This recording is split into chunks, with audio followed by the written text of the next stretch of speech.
Hi, Chem 212 students, and welcome back for our second week of lecture. This week we'll be covering Chapter 2, Molecular Representations.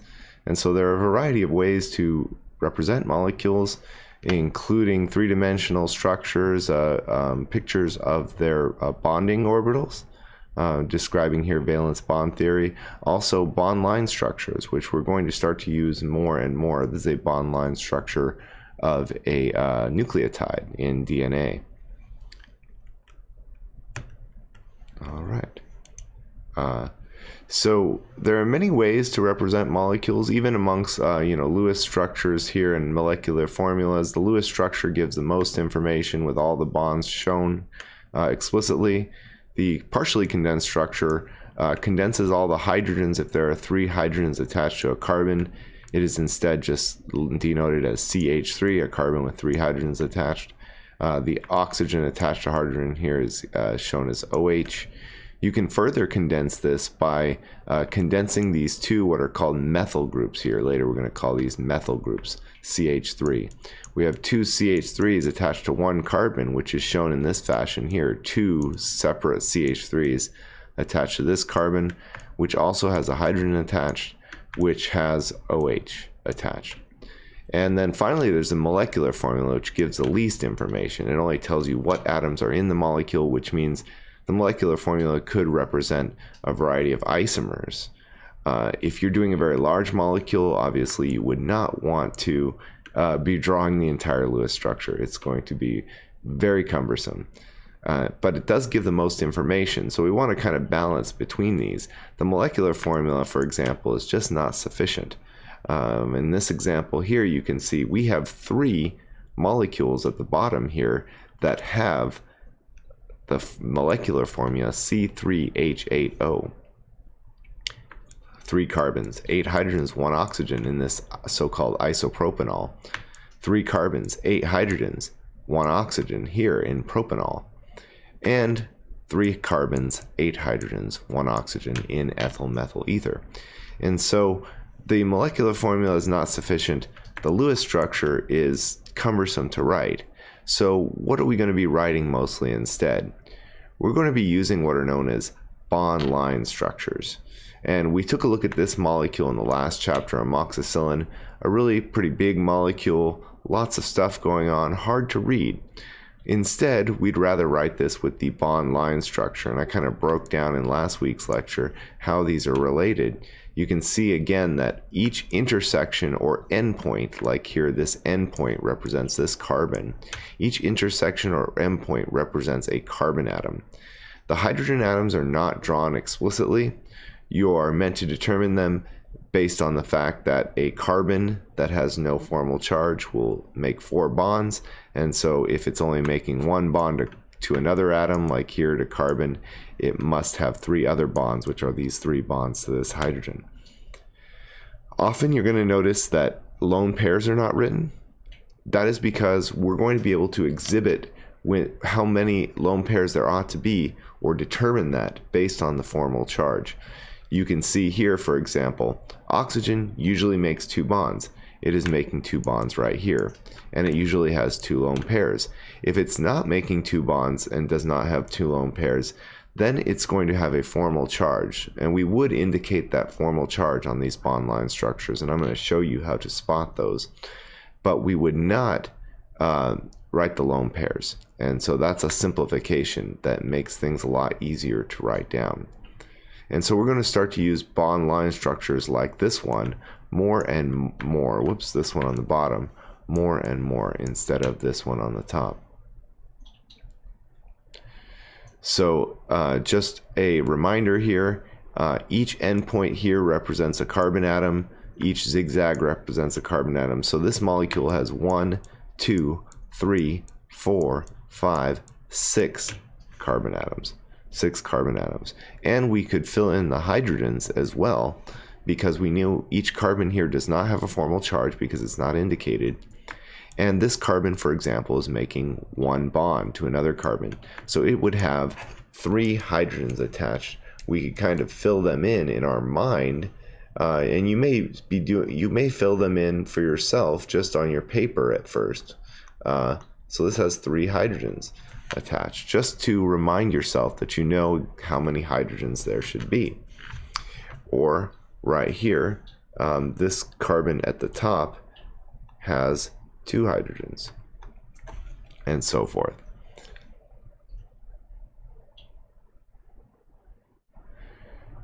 Now, note that the carbon-hydrogen bonds are omitted. Why? Well, because it's hard to read and it's hard to write. How will we know? Again, every carbon's making 4 bonds and has no lone pairs if it has no formal charge. We'll talk more about formal charges. We introduced it last week, but we'll be going into depth this week for especially carbon atoms, nitrogen atoms, and oxygen atoms. You'll want to become real good at spotting the formal charges, but right now no formal charges are written, so we know that each carbon must make 4 bonds. So how many carbon atoms do we have? Remember, each endpoint and each zigzag is a carbon atom. So we have 1, 2, 3, 4, 5, 6. 6 carbon atoms right here. 6 carbons. In this structure, we have 1, 2, and then this endpoint here, 3, 4, 5, 6. 6 carbon atoms in this structure. And in this structure, remember, each endpoint is a carbon atom, so I'll count the endpoints first. 1, 2, 3, 4 endpoints, and then we have these 2 carbons at this intersection right here. So that's 5 and 6. These all have 6 carbon atoms.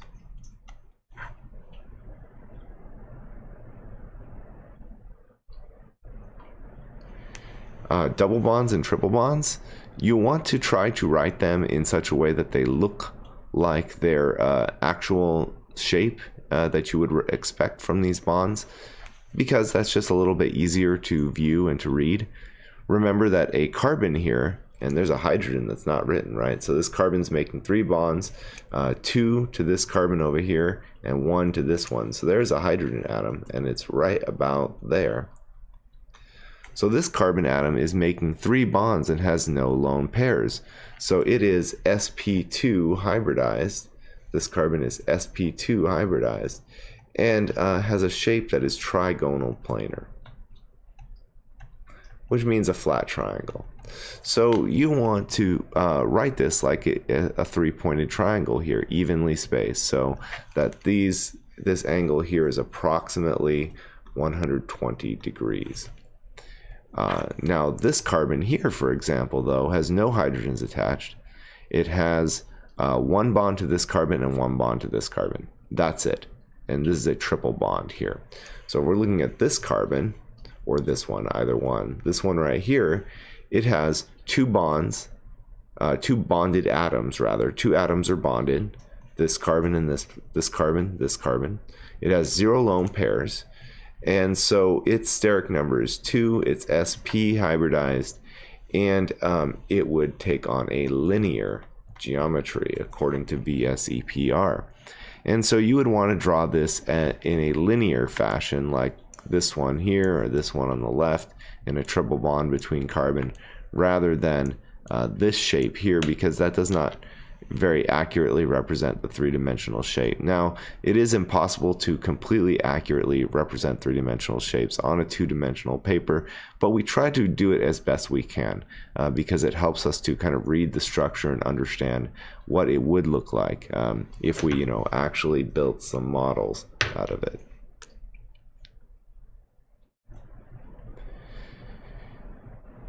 So you're going to have to become, over time, comfortable with writing and reading these bond structures. At first, again, you're going to be filling in hydrogens like we see here in your mind. Okay, you say this carbon here has 1 bond to this carbon, so it must have 3 more bonds, which is why it has 3 hydrogens. This carbon here is already making 4 bonds, a double bond to the oxygen and one to this carbon, 1 to this carbon, so it will have 0 hydrogens attached to make 4 bonds. Always 4 bonds for carbon, unless it has a formal charge. This hydrogen here, or this carbon rather, in the green box, has 2 carbons attached to it. Therefore, it must have 2 other bonds, and those will be hydrogens. this carbon here, again, 2 bonds, one to this carbon, one to this carbon, so it has 2 more. There they are. And then this carbon has only 1 bond, so it must have 3 hydrogens. 1, 2, 3. There they are. So as you get more and more familiar with bond line structures, and we use them throughout OChem this semester and next semester, you'll be able to fill in these hydrogens quite quickly in your mind, just making sure that carbon's making 4 bonds, unless there's a formal charge. We'll talk about that soon. So again, you're going to be practicing this. You're going to be doing lots of problems. You'll do problems that I assign for homework. You might do even more, even more problems throughout the chapter if you're needing extra practice. So while you're doing those, and while you're doing, practicing for all kinds of things in this class, you'll learn how to fill in the hydrogens. So let's fill in the hydrogens here for each carbon. This carbon is making 2 bonds, so it needs 2 more, 2 hydrogens. This carbon is making 2 bonds here, 1 down this way, so it has 1 hydrogen. That gives it 4 bonds, 1 to the hydrogen, 1 to this carbon, 2 to that carbon. This carbon is making 4 bonds, 1, 2, 3, 4. So it does not need any hydrogens. This carbon is only making 1 bond, so to have 4 bonds, it needs 3 hydrogens. 1, 2, 3. And then this carbon here also making 4 bonds. 1, 2, 3, 4. No hydrogens on that one. This carbon here also needs 3, like the one next to it, because it's only making 1 bond to carbon.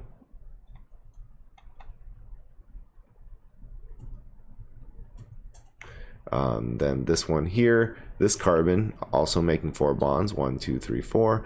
This carbon here making 2 bonds. 1, 2, so it needs 2 more. That would be H. Okay, and this carbon only making already making 4 bonds. 1, 2, 3, 4. No hydrogens. These ones here only making 1, so they would get 3 hydrogens. Both of these ones. This carbon is making 4 bonds, 1 to the chlorine, 1 to the carbon, and 2 to this carbon, so no hydrogens. This one is making 3, 1, 2, 3, so it has 1 hydrogen. And finally, there's a carbon right here. This carbon is in a triple bond. It already has 3 written down, so it has 1 more that will go to the H, and it will go in a linear direction. And so this allows us to avoid writing all of these hydrogens, but still be able to communicate what we mean about the structure. And that's what's powerful about bond line structures. So if you're given a structure, it's a Lewis structure or a condensed structure, you should also be able to draw the bond line structure. So for example, this is a hydrocarbon here, has 4 carbon atoms in a chain. So we draw it like this right here, 1, 2, 3, 4, and we do a zigzag so it doesn't look like a straight line, obviously. And in real life, the carbon atoms do look ziggy-zaggy, right? They're really, in a tetrahedral type of bonding arrangement, but they look ziggy-zaggy if you were to write it down on a paper. This is obviously not two-dimensional when you look at it, but we can try to draw it in a two-dimensional way as best we can. Then also we want to follow VSEPR as much as possible. Any bonds, we should try to position them in such a way that they look as close to the 3-dimensional shape as we can. This is especially true for some things like sp2 or sp hybridides, like this carbon here. It has 3 bonded atoms and no lone pairs. And so that is a steric number of 3, meaning that it, since all these are bonds and none of them are lone pairs, this is a trigonal planar arrangement. It's triangle and flat, and so all of these should be 120 degrees away from one another. 120 degrees, 120 degrees. So this representation is not as good because it doesn't as closely match what the actual structure would look like.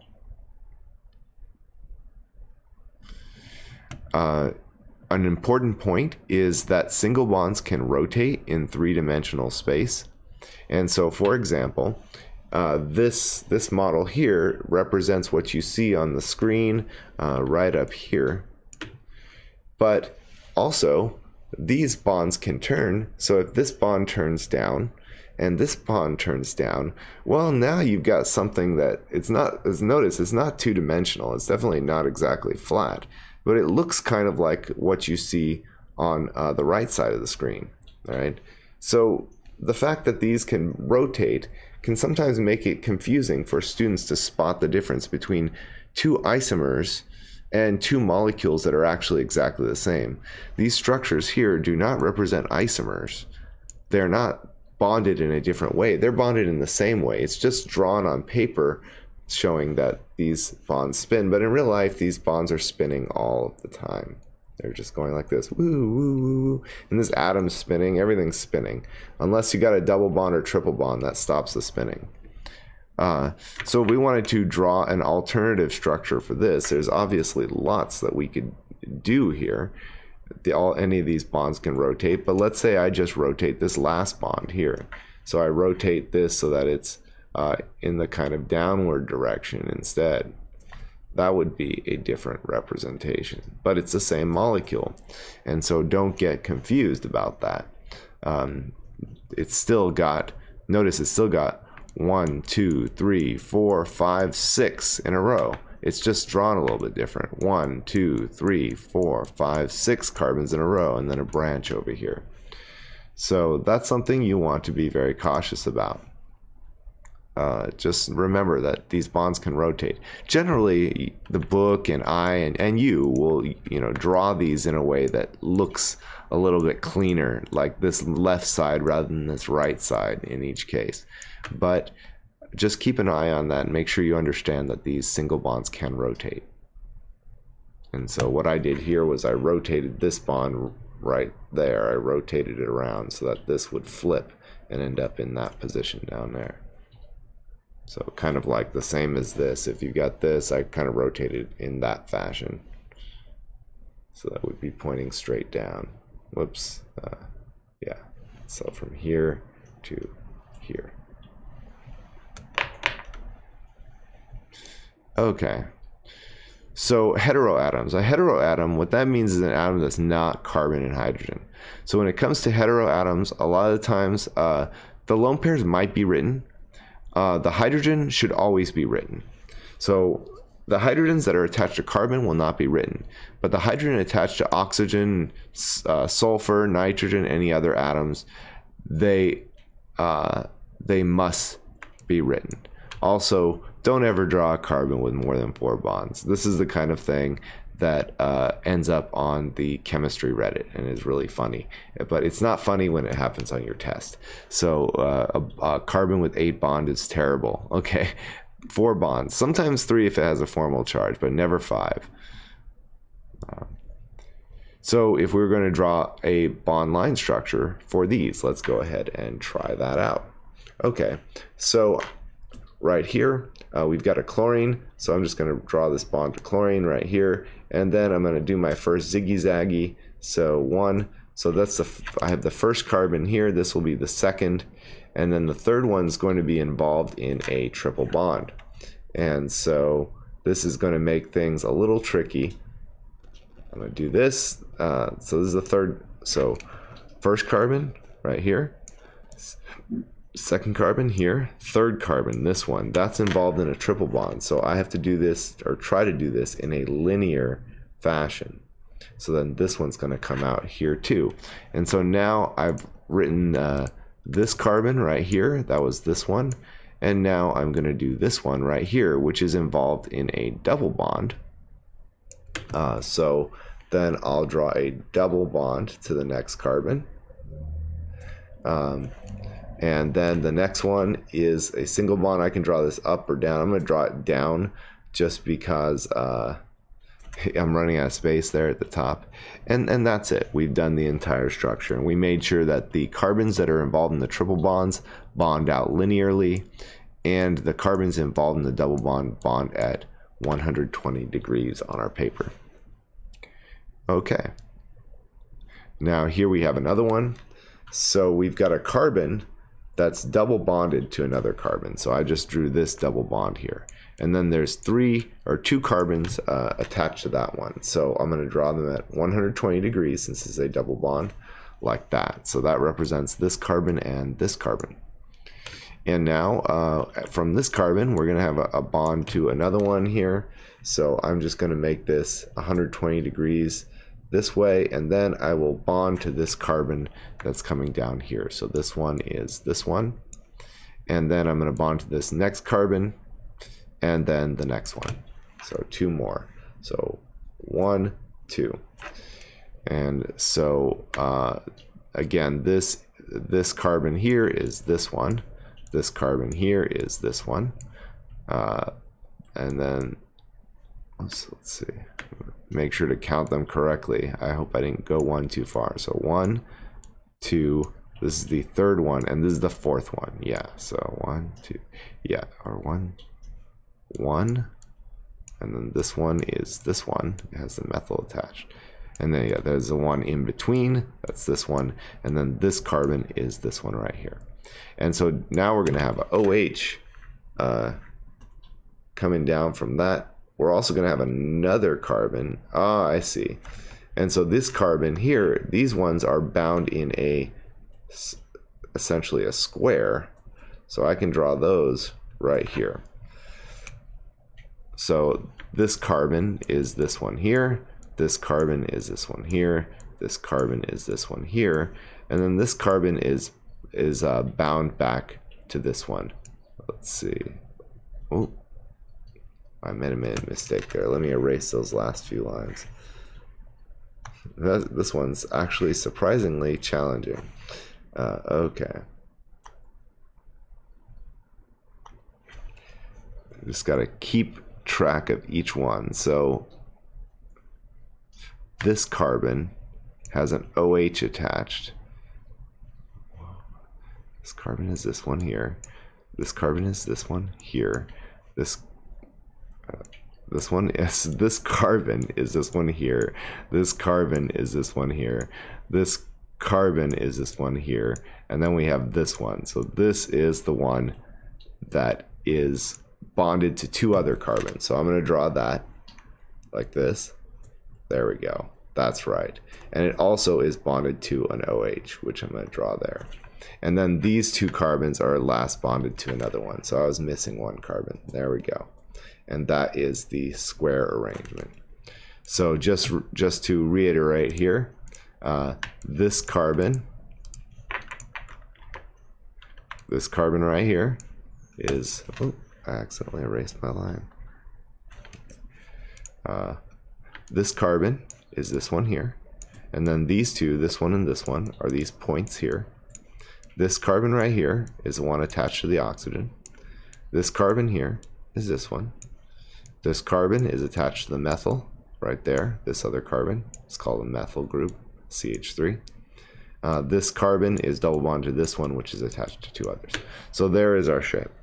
And so you can see that Lewis structures are they're quite complicated. They're difficult to read even when you're an expert, but a bond line structure like this you can read from a glance. You can pick out the number of carbons really easy. There's not all this hydrogen clutter, and that's why we use them.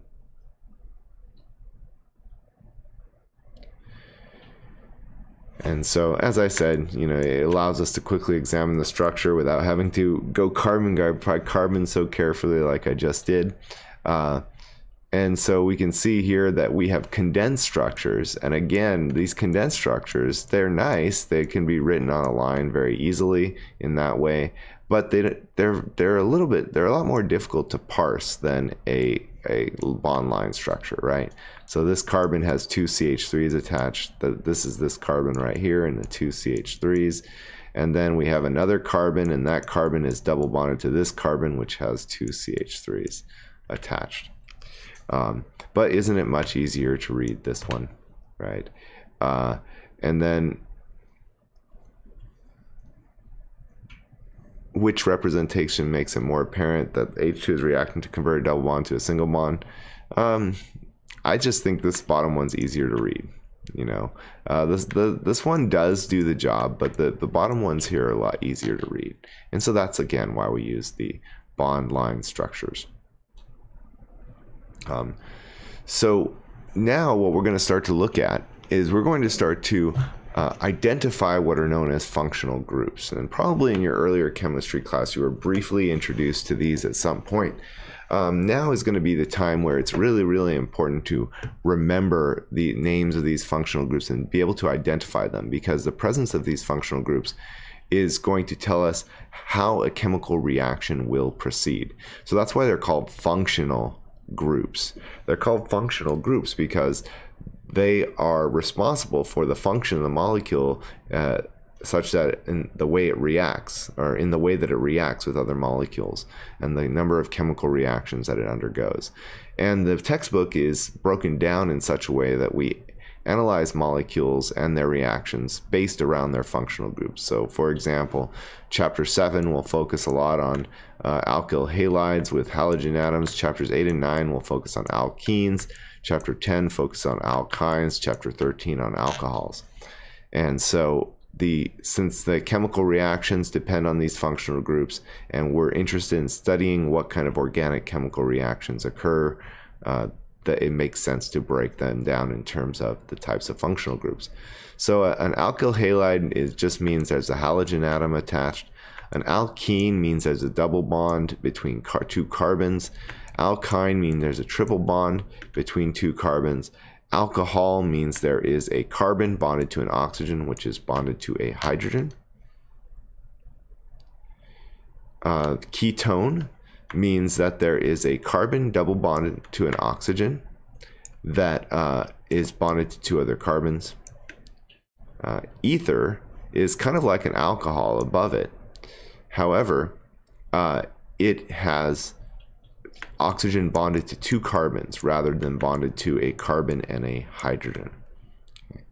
A thiol is like an alcohol, but it's got a sulfur atom instead of an oxygen atom, but otherwise the same. The reactions, the way it reacts, are obviously different, but in terms of the look of it on the structure, that's the way it looks like.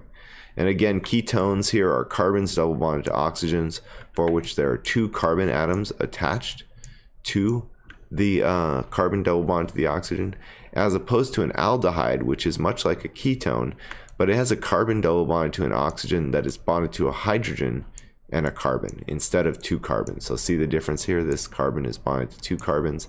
This carbon is bonded to a carbon and a hydrogen. Here we have a carboxylic acid.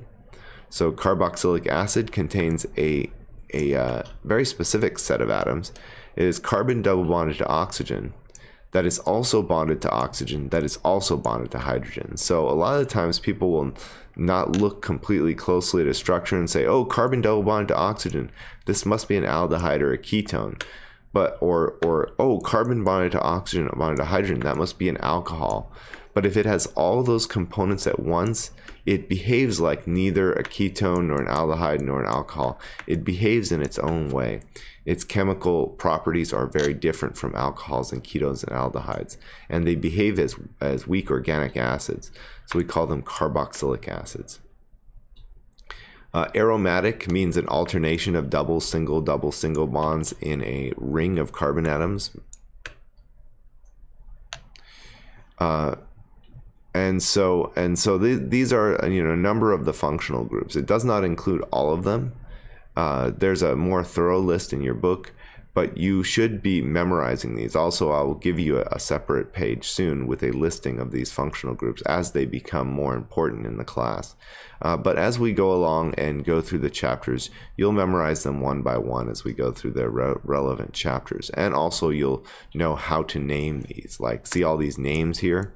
I haven't taught you how to get to these names, but when we get to that specific chapter, we'll talk about how those names work. Formal charge now.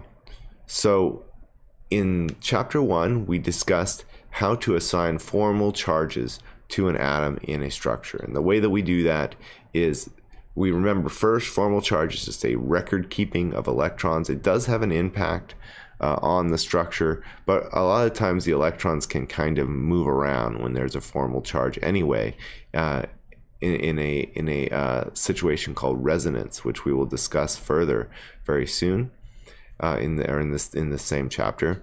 But the simple way to spot a atom that does not have a zero formal charge, or it does have a formal charge, is to look at the number of bonds that it is making and see if that is the standard normal number of bonds. So we discussed in the last chapter that oxygen is generally divalent. It will generally form 2 bonds. And this is not the correct orientation. Usually they're bent, but it will generally form 2 bonds, either a double bond or 2 single bonds. So either like that or like this. 2 bonds and 2 lone pairs for oxygen. For nitrogen, it is generally trivalent. It will have 1 lone pair and it will form 3 bonds. For carbon, it is generally tetravalent, and so it will form 4 bonds.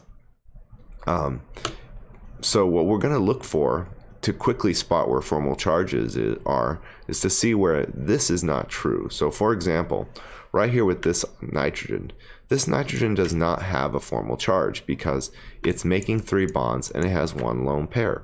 So we don't have to worry about formal charges for that nitrogen.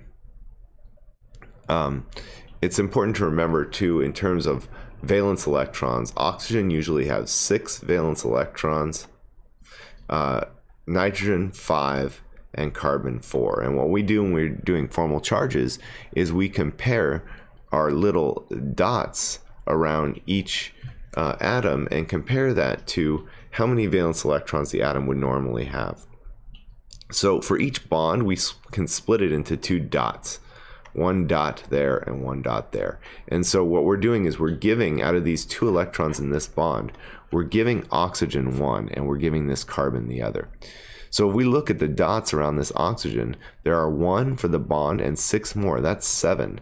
That is 1 more than oxygen usually has as a bare atom. And so we say this has a -1 formal charge, and we put a negative in a circle like that. And so we could spot this. We could spot that we're going to have to assign formal charges because the oxygen was only making 1 bond and it had 3 lone pairs. That's not the normal situation for oxygen.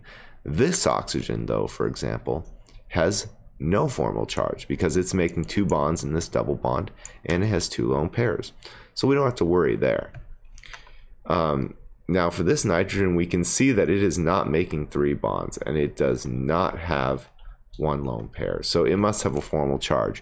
So if I give this nitrogen each one electron from the bond, I will say that this nitrogen has 1, 2, 3, 4 electrons around it, which is 1 less than it would normally have as a bare atom.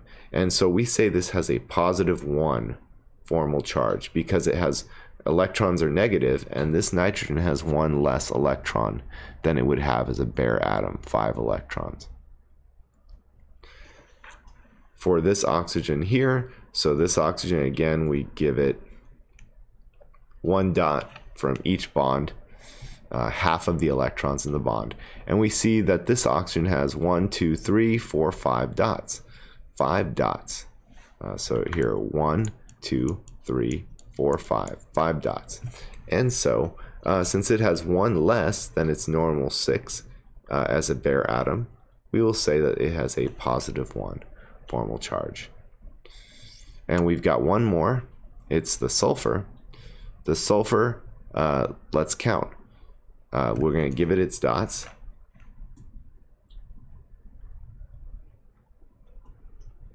Okay, so its dots are 1, 2, 3, 4, 5, 6. Now sulfur is in the same column as oxygen. It also has 6 valence electrons. So this sulfur has no formal charge. So our formal charges are the positive formal charge on this oxygen, the negative formal charge on this oxygen on the right, and the positive formal charge on the nitrogen.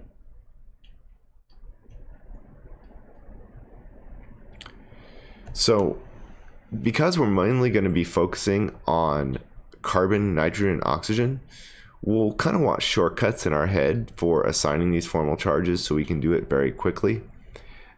For carbon, you can see again, it's tetravalent, so it will usually make 4 bonds. So if no formal charge is written on the structure, we assume that the remaining bonds are to hydrogen. But a carbon can sometimes have a +1 formal charge. And so what that means is it will be making 3 bonds and have no lone pairs. And so when I count the dots to this carbon with the positive formal charge here, if I count the dots, so I'm going to give this carbon 1 dot in this bond, right? So I'll just say here's the dot for that carbon atom. Here's the dot for that carbon atom. And here's the dot for the center carbon atom. It's 1 electron out of the 2 in the bond. Well, now it only has 3 dots, but it would usually have 4 valence electrons because it's in group 4. And so it is lacking 1 dot. And so 1 electron. And so we say that it has a +1 formal charge because, again, the electrons are negative. And then, so this would have no hydrogen atoms attached, by the way, as well. Whereas this carbon atom here, this also is going to have 3 bonds and no lone pairs. So what this means is that if you have a carbon atom like this bonded to 2 other carbons, it also has 1 hydrogen atom attached because it has to have 3 bonds and no lone pairs. Or this carbon here, which is attached to 1 other carbon, this must mean it has 2 hydrogens attached because, again, a positive formal charge on the carbon means that it's making 3 bonds and has no lone pairs. Is there anything unstable about these, which are called carbocations, by the way, having a positive formal charge on the carbon? Well, yeah, they generally will be making 4 bonds. Having a formal charge is often less stable than not having one. This carbon would be more stable as making 4 bonds and no lone pairs. That's its most stable arrangement. And so when carbocations are going to be highly reactive, they'll attract anything that's negative to come make a bond at that position. And we'll learn more about that later. There's also such a thing as a carbanion. A carbanion is a carbon that is making 3 bonds rather, and has a lone pair.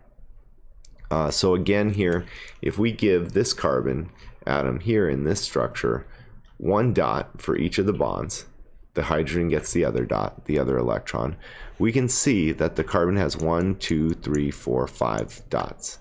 That's 1 more than its usual 4 valence electrons. So since it has 1 more electron, we would give this a negative charge. Again, carbanions are unstable for the same reason carbocations are unstable. In fact, they're even more unstable because carbon is not a very electronegative atom. It doesn't hold on to electrons all that well. It's going to be a highly reactive species, this carbanion, and it will want to react with something very quickly as soon as it bumps into something, probably. So note that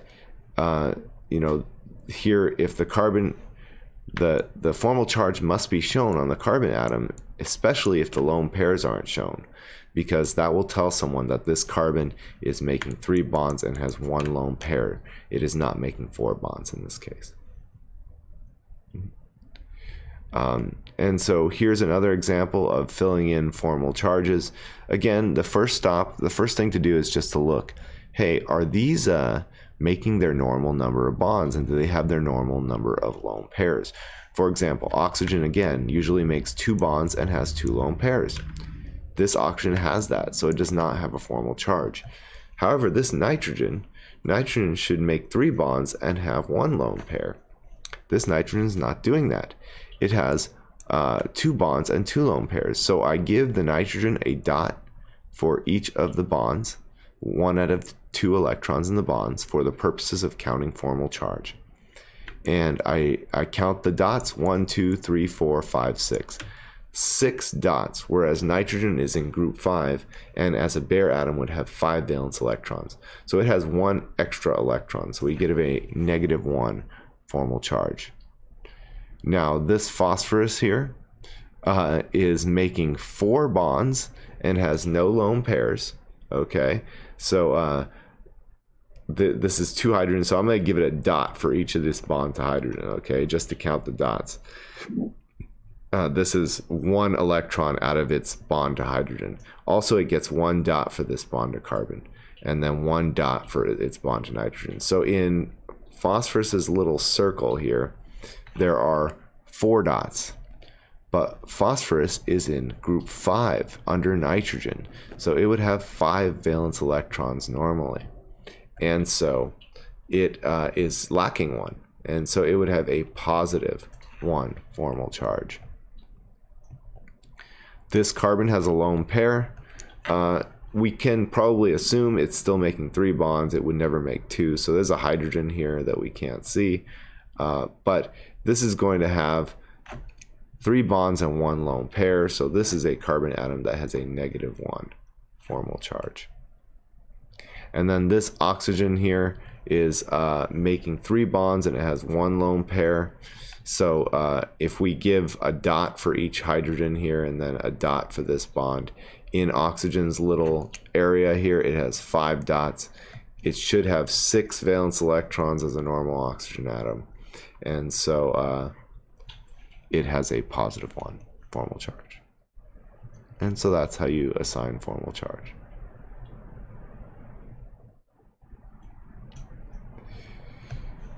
So we've just seen some examples of how we do this for nitrogen and oxygen. And again, at this point, you're going to do these a lot of times, and eventually you'll be able to just look at a nitrogen or a carbon and an oxygen and just spot how many, what the formal charge will be. So for example, this nitrogen, again, nitrogen is group 5, right? So nitrogen, 5 valence electrons for nitrogen, valence electrons.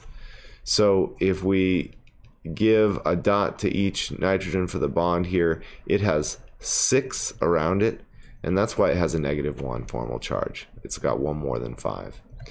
If we do that for this nitrogen here, well, in its circle now it has 4, and 4 is 1 less than 5, and so it has a positive formal charge.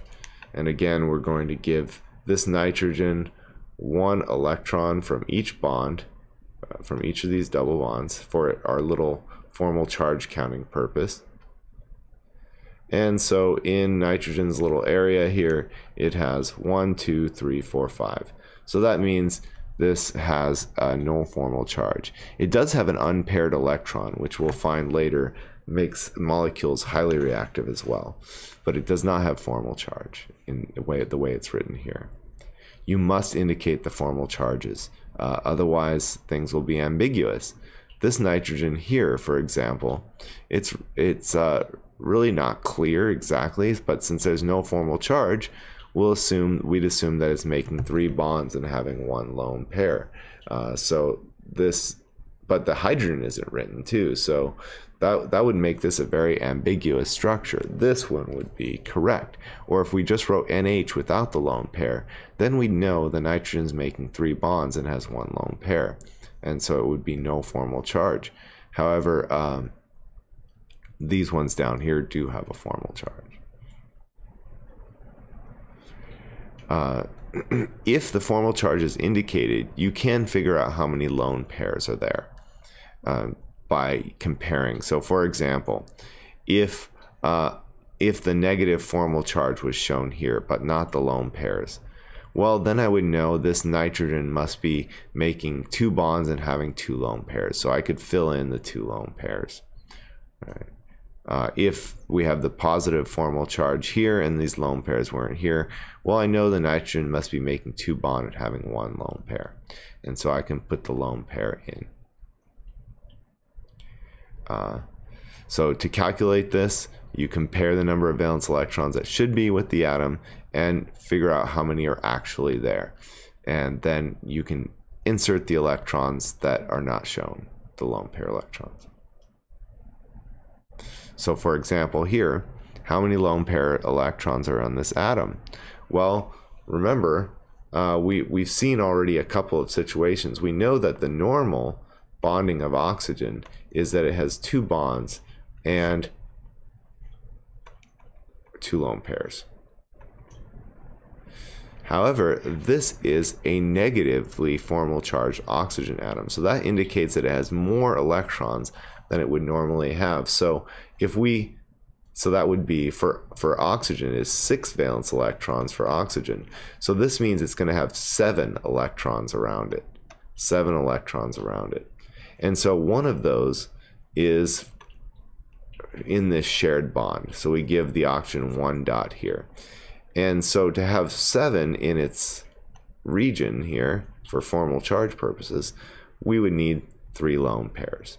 And so this is how we can fill in the lone pairs given the formal charge. Now we have 7, which is 1 more than 6. And so that's how we knew how to drop those 3 lone pairs.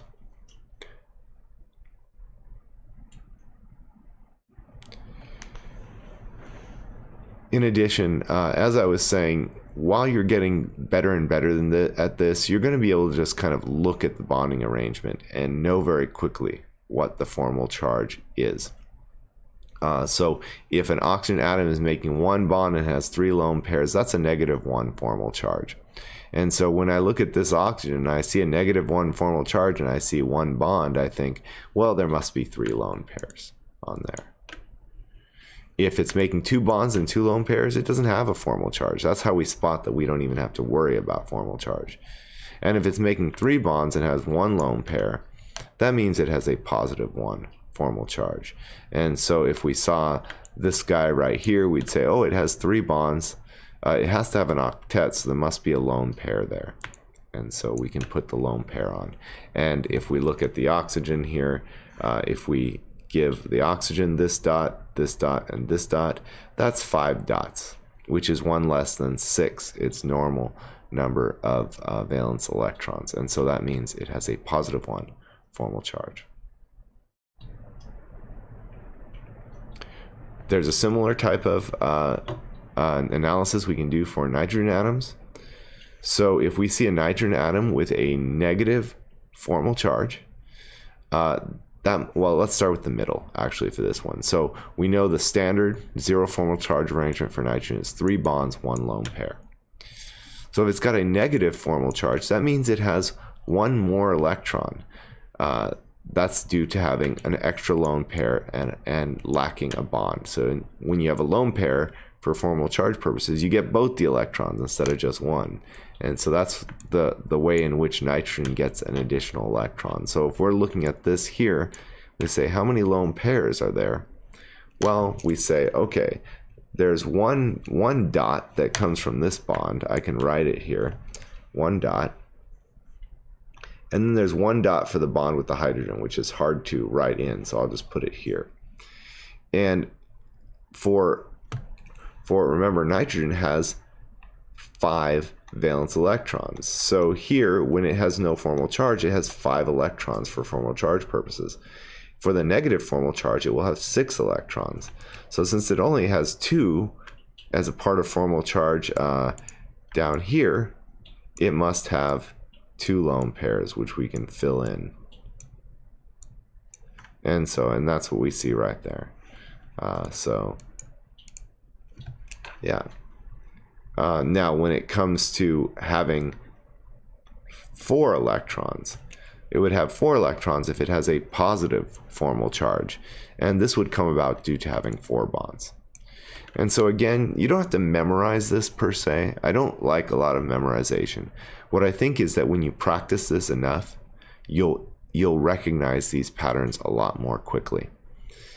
But you could potentially memorize these charts, and that would work too. But I don't recommend that. I really recommend working it out in just the same way I showed you here, until it happens so quickly you don't have to work it out by thinking about it anymore. You're just used to seeing it. So let's fill in the lone pairs, and I'm going to do this quickly by recognizing the pattern. Okay, so this sulfur here has a positive formal charge. It has 3 dots around it already, so it needs 2 more, and that will give it 5 dots. 1, 2, 3, 4, 5. So 5 is 1 less than 6, and sulfur is in group 6. This oxygen has a negative formal charge, which means that it's going to have 1 bond and 3 lone pairs for a total of 7 dots in its circle. If I draw the little circle around, 7 dots in oxygen's circle, 1 from the bond and 3 from the lone pairs. This is a carbocation, has a positive formal charge. That means 3 bonds, no lone pairs. 3 bonds, no lone pairs. If I put the hydrogen in here, you can see each bond gives it a dot, right? So 1, 2, 3 dots, which is 1 less than 4. This oxygen up here is the same as the one down there. 3 bonds, 1 lone pair. This boron has a negative formal charge due to an additional lone pair here. Now boron is a kind of difficult example. It has 3 valence electrons here. It gets, whoops, sorry. I made a mistake there. There's no lone pair there. Let me take a closer look at this. So boron is in group 3. It has 3 valence electrons. And right now, it has 4 bonds. 2 to hydrogen, and then 1 to carbon, 1 to oxygen. That gives it 4 dots, whereas it would normally have 3 lone pairs as a bare atom. So it has an extra one. No lone pair there. It would normally have 3 valence electrons, but now it has 4 dots. I'll write 1 dot for each bond to the hydrogen and 1 dot for each of these bonds for a total of 4. Since 4 is 1 greater than 3, that's a negative formal charge. This oxygen has a positive formal charge, meaning 3 bonds, 1 lone pair, 5 dots, 1, 2, 3, 4, 5. Okay.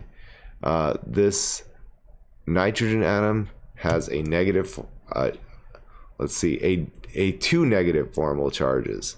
Oh boy. That means it has 3 lone pairs.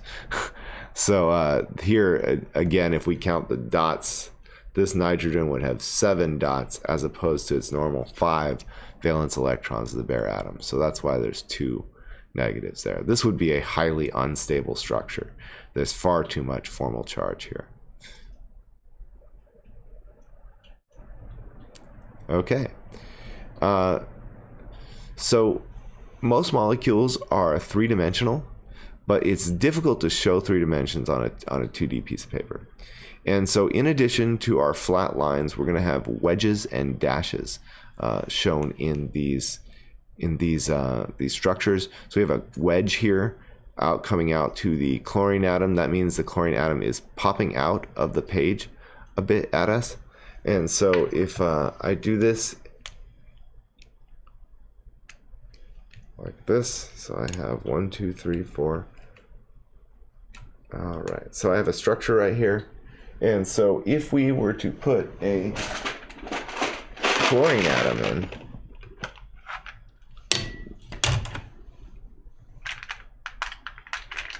so I've got a chlorine atom right here. So if I put a chlorine atom, there's 2 places I can put it. There's the one that pops out at you like this. Oh, it should use a different one.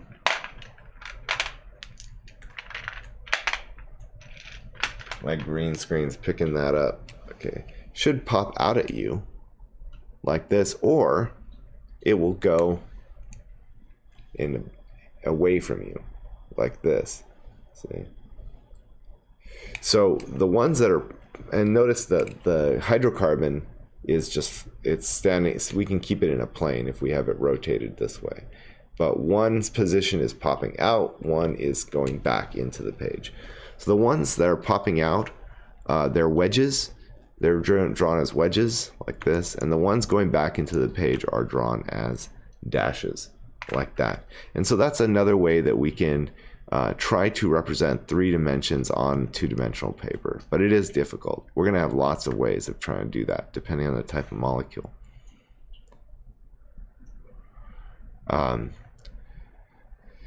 So yeah, again, we're going to come back to this on chapter 5. So this is just a short introduction. So in case you see wedges and dashes, that's what they mean. They either mean coming out of the page or going into the page. coming out of the page for wedge, going into the page for dash. Here are some other ways of showing three-dimensional structures. These are useful for the types of structures that they're representing. Fisher and Haworth projections are really useful for carbohydrates. And then there are some other ways of drawing structures that are useful if they have two rings in them, two carbon rings, which are called bicyclic structures. We'll get more into that in later chapters. So that does it for the first lecture of chapter 2. When I come back for the next lecture, we're going to talk about resonance. And so we'll leave off on slide 32 for the next lecture. See you next time.